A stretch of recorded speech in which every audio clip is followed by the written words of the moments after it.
Hello. Today we are making a cannellini bean soup that is served with a browned butter that's been spiced up with some curry and cardamom. So for the browned butter, we're going to use 4 ounces of butter. You can use unsalted butter. I'm going to use salted butter. I'm not worried about how much salt that's going to add because the rest of it doesn't have that much salt.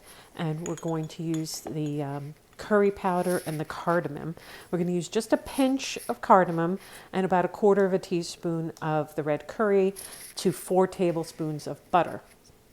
For the soup itself, this is one of the things that's going to add some salt. We're going to add bacon. So we're going to use 4 slices of bacon. We're going to finely chop an onion. In my case, I have 6 cloves of garlic.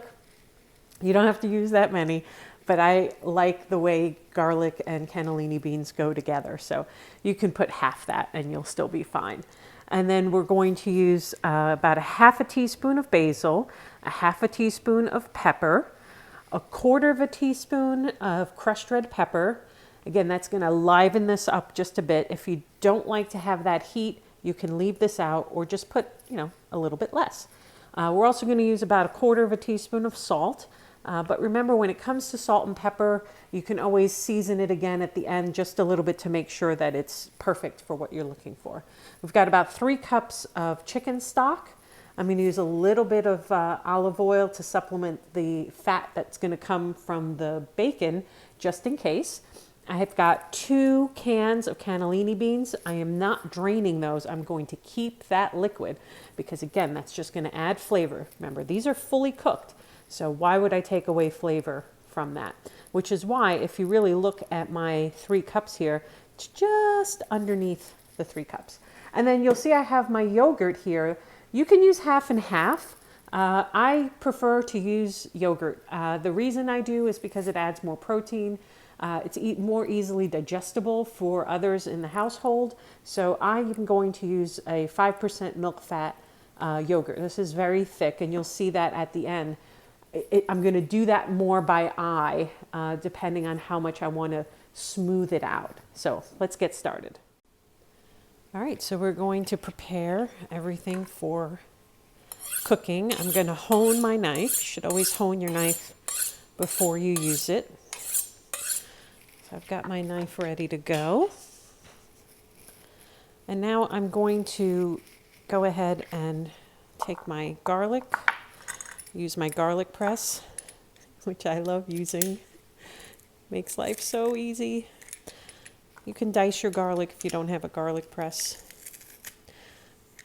I just found this to be transformative for me. So here goes our garlic. Or if you have, garlic paste, or you already have some garlic that's already chopped up, use what you have. Let's get all this garlic out. And last one.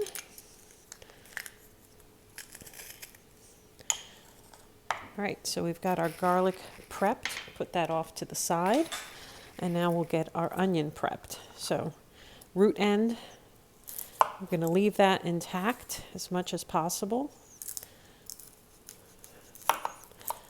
Nice sharp knife lets us do all these things. We're going to save these pieces. They're going to go in our stock, just like the skin is going to go. So there's my root. I'm going to cut right through the root, straight down. And then I'm going to peel this papery skin off.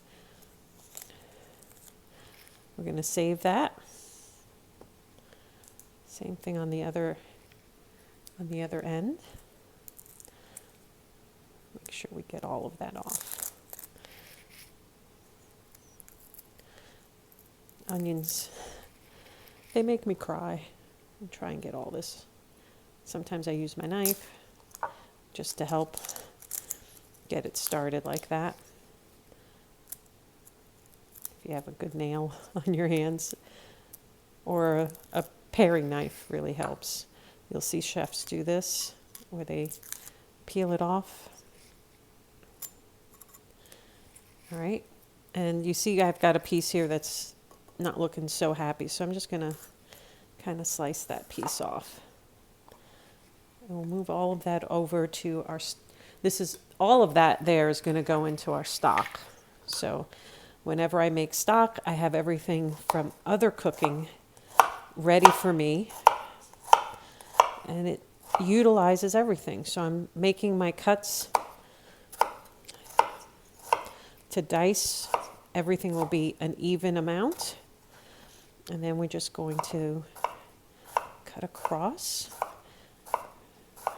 moving our knuckles back slowly allows that to become nice and even.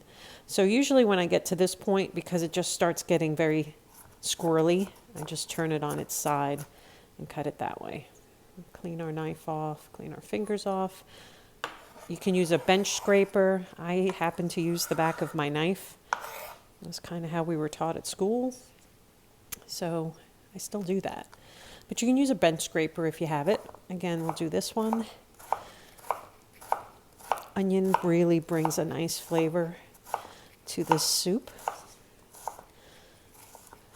And again, flipping it and just chopping up the whole thing. Now the root ends on this particular onion were not huge, so I just chopped them up. If they were a lot bigger, I would have left those pieces to go into my stock. So you'll notice what I did was I prepped the garlic, I prepped the onion, and now I'm going to take the bacon. Remember, we're going to use 4 slices of bacon. This is thin bacon. This is not thick cut bacon. So 4 slices of bacon. Move that off to the side. And we're just going to dice this up. And then I'll clean my board knowing that I used it for everything. So I cut it in half. I'm going to cut it again this way. I'll do the same thing to this one. Again, because I'm going to saute all of this, I'm not worried about the shape so much because the bacon's going to get very small. I just want to make sure I have as even a size as possible.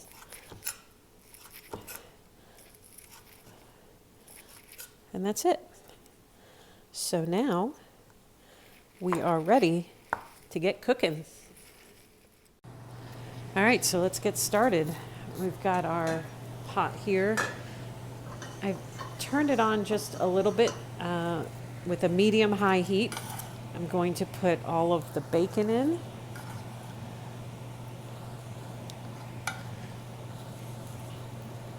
All of that off. And we're going to render the bacon, which will take a few minutes. So because you cut up your bacon, you want to make sure you move it around. Okay? See that? You want to make sure that you get it so that all those little pieces separate. And they will. But the more surface area you have to start, the better off you're going to be. And this is going to take a few minutes. So let's go ahead and speed things up, shall we?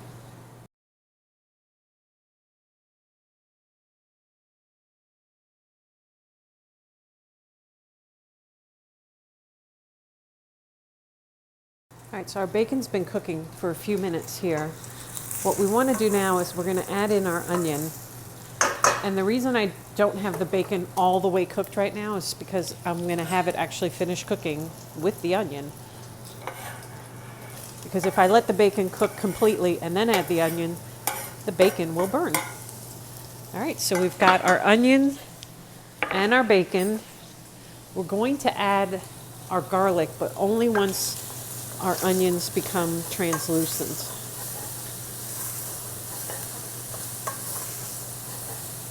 So we're going to keep stirring this, and you can see this is the hot part of our pan.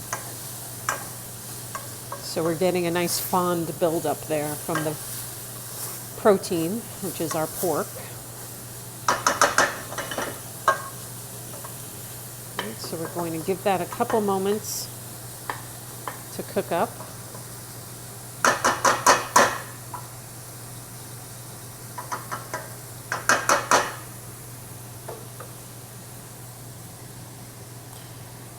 And then once the onions are nearly translucent, we're going to go ahead and add in all of our garlic and add the rest of our ingredients. So the sautéing and the browning is actually going to stop. So we don't want it to burn, but we want to get as much of this browning going because that is where you get a lot of flavor from protein. That's the Maillard reaction. The natural sugars are cooking and caramelizing.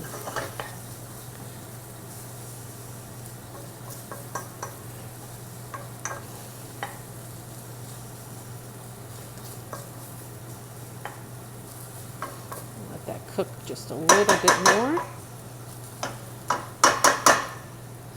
And our onions are fairly translucent at this point, so we're going to get our garlic and we're going to add that in. I'm putting it right on top of the onion. That's one of my little techniques because my onion isn't quite ready yet, but this starts getting the garlic going without it burning. All right, so we're going to have to add a liquid in here in just a couple moments because you see some of our fond here is changing color. We don't want that. It's still okay. I'm just waiting till I just barely smell the garlic because once I do, the garlic is actually going to burn. So as soon as you start to smell it, it's a little late. So we'll give that just another moment. Stir that a little bit. You want to make sure you don't have it riding up high on the sides.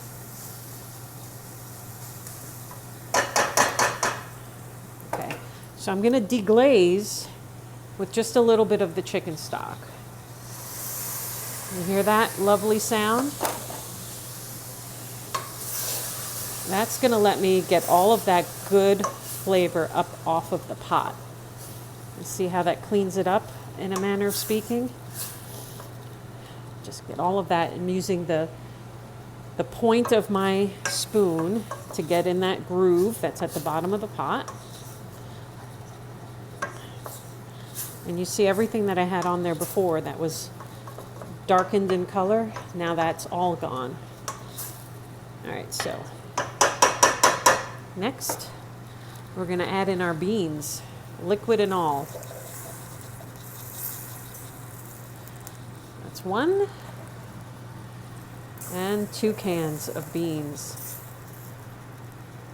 There's a couple of stray beans in there that don't want to join the party, so we'll have to convince them. Yeah, there we go.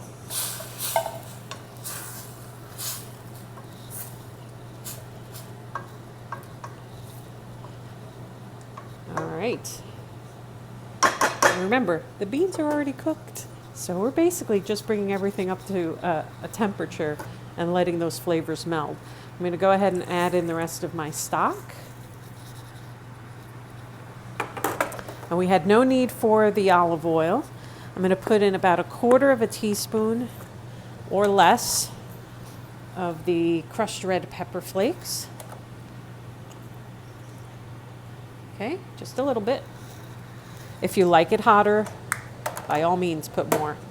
And we're going to put 1/2 teaspoon of the basil.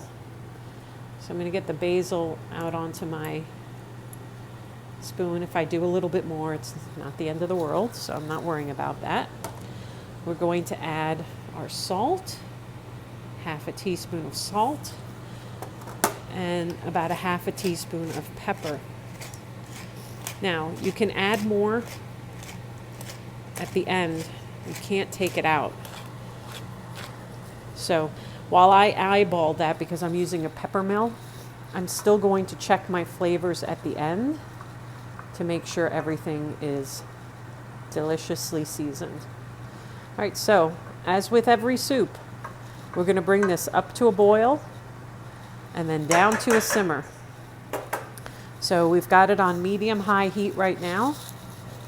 I'm going to close this up so that it retains the heat, bring it up to a boil, down to a simmer for about 20 minutes. So next step is to get our brown butter going. Okay, so we're going to brown our butter. The French call this beurre noisette. And what happens when you brown butter, as it melts, the milk solids that are in your butter toast and they turn brown. And it gives it a great nutty flavor. So we're going to melt this butter. I'm doing it over a pretty high heat at the moment, but I'm going to turn that down. I just want to get the bulk of this melted. And we're going to keep an eye on it. This isn't one of those things you can set and forget. You have to stay on top of this because once it starts to brown, it will continue even after you turn off the heat, and it can burn. And nobody wants to waste that much butter. So there's 4 tablespoons of butter in here. I'm going to turn that down to medium. And I'm just moving the butter right now to make sure that it all melts. All right, and then right here on the left, I've got our soup, and you can see it's boiling. So I'm going to bring it down to a simmer, and I'm going to ask my smart speaker to set a timer. Alexa, set a 20-minute soup timer. Soup timer, 20 minutes. And that's how we let our appliances help us get our work done. So there, our butter is nearly melted now. And this is the easiest thing. I'm going to keep an eye on it. I'm right here. I'm not leaving. We're going to add literally a little bit of curry, 1/4 teaspoon of curry, and then a pinch of cardamom. You can experiment with this and have it whatever combination you'd like. This happens to be a brand new bottle, so I'm going to go ahead and open that while we're waiting for the butter to start browning. And this kind of butter, you can just use it on buttered noodles. So imagine it on a little bit of soup right now. It's going to add a nice earthy flavor and a nice little kick. So I'm going to go ahead and add the curry. And we're going to do just a little pinch of cardamom. That's a pinch for me. We're letting that butter melt. And if you keep an eye on this, you can start to see on the edges where it will start to bubble, which is what we want. I'm going to stir this all together. And we're just going to let that slowly but surely start to brown. Okay, all of that white stuff, those are the milk solids. And as you move the pan, it may be hard to see, the butter is underneath that. Okay, that's what clarified butter looks like. But we want those milk solids to slightly toast, and then we'll turn this off.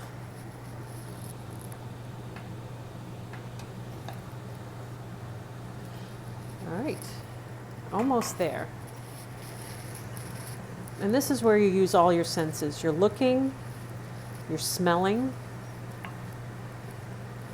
You're not going to taste this because this is going to be really hot. So maybe not all your senses. But I'm definitely looking at these edges down here in the corner to see that it starts to bubble again. This is going to be a great accompaniment to our soup. I'm just going to drizzle some of it on top. So we're going to let that go for a couple minutes. Not leaving it alone. We're going to stay with it. And then we're going to turn it off. Okay, so our butter now has browned enough. I'm going to heat it up again just before I serve. So I don't have it all the way just yet. I'm going to let it cool off just a little bit just so that I can finish the soup. And then just before it's time to serve the soup, I'm going to heat this up. It'll finish browning and we'll be ready to go. All right, our soup is done. Our browned butter is done. See how beautiful that is? It's beautiful caramelly color. So, ta-da! It smells so good. So I'm going to go ahead and puree this, making sure that my immersion blender is fully immersed. I'm holding on to the pot by the handle. You can leave this chunky if you prefer. I just happen to like my soups usually to be rather smooth when there are beans involved. So I'm going to do this section by section, and I'm going to keep doing it until I've got everybody combined. And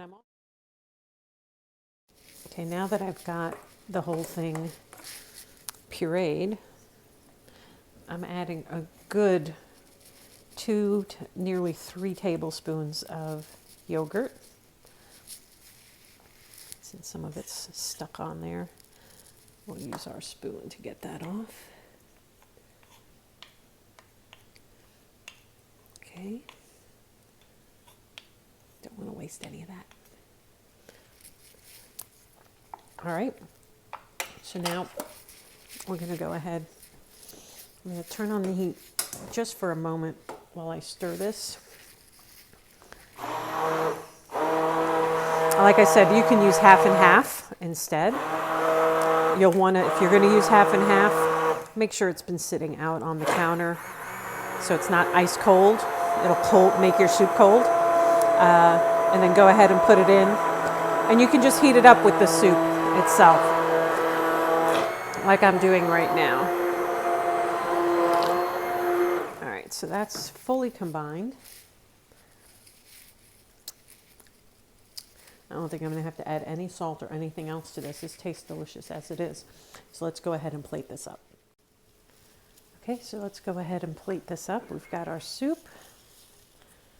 Get our bowl. This is not a thick soup. If you want it thicker, you can leave out about a half a cup of broth if you'd like.